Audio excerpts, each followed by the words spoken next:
नमस्कार. काही एक पॅराग्राफ तो दुसऱ्या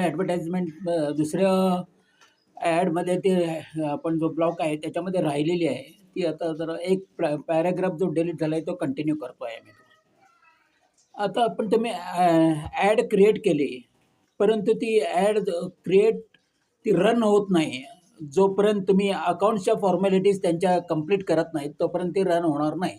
ते ॲड ते क्रिएट करून ती ठेवलेली आहे.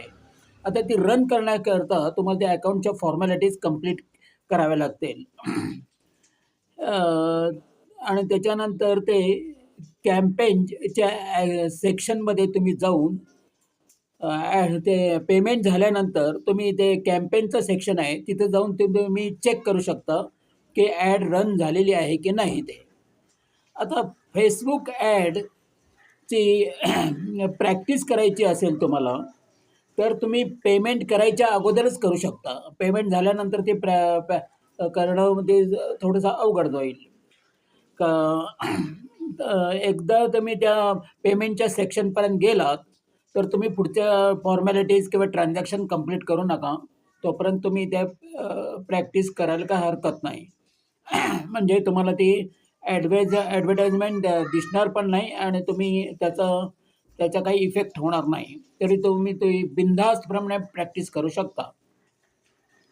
फेसबुकवरील ॲड जी तुम्ही आता दिलेली क्रिएट केलेली आहे आणि रन केलेली आहे, तशीच ॲड Instagramमध्ये ॲटोमॅटिकली ती होते. कारण का दोन्ही अकाउंट हे कनेक्ट केलेले आहेत. त्यामुळे Instagramवर वेगळी असे ॲड क्रिएट करणे काही जरूर नाही. आज आपण आता आजचा जो 23वा सेशन आहे, त्यात आपण Google ॲड आणि YouTube ॲडबद्दल सर तुम्हाला ते शिकवणार आहे. आणि परवा जे काय तुम्हाला गुरुवार आहे, गुरुपौर्णिमेच्या दिवशी मला वाटतं केव्हा येणार आहे तर बरोबर 10 तारखेला 10 जुलैला तुम्हाला ते फनेल क्रिएट करण्याची महत्त्वाची कला तुम्हाला ते आत्मसात करायची आहे.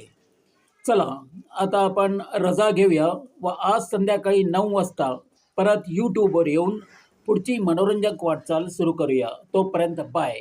धन्यवाद.